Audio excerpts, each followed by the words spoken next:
જય માં શીતળા જે મેસેજ ફોરવર્ડ થયેલો હતો અને એમાં મારા તરફથી માં શીતળાના મંદિરની જે કેમ લેટ થઈ રહ્યું છે એની માગણી હતી। તો ફુવાજી જોડે અમારા ટોટલી વાતચીત થઈ ગઈ। એમાં જે કોઈ પણ પ્રશ્ન હતા એની વિગતવાર ચર્ચા થઈ ગઈ અને સાંથલ ગામના વિકાસની પણ વાત થઈ ગઈ અને ટોટલી રીતે થઈ ગઈ। પણ જો કદાચ એ મેસેજથી ભુવાજીનું દિલ દુભાયું હોય તો હું ફ્રેન્ડલી સોરી માંગુ છું અને સાંથલ ગામના વિકાસની અંદર કે જે પણ કોઈ કાર્ય હશે એમાં સાથ અને સહકાર આપી અને વિકાસના કાર્ય કરીશું અને ગામની ઉન્નતિ અને જન્નતિ બે વિચારીશું અને એવી રીતે બંને મળી અને ગામનો સહકાર લઈ અને મા શીતળાનું મંદિર પૂર્ણ કરશું એવું હું ભુવાજીના સાથ સહકારનો વચન આપું છું।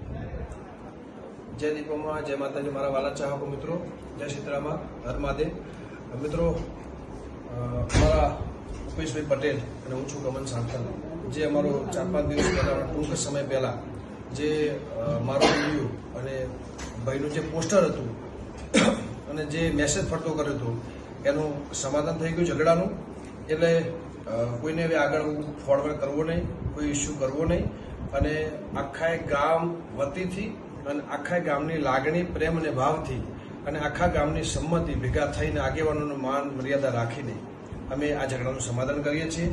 જય શીતળામાં જય દીપામાં મારા વાલા ચોકો મિત્રો અને આનો ખોટો કોઈ ઇસ્યુ કરવો નહીં અને આગળ કોઈને મેસેજ ફોરવર્ડ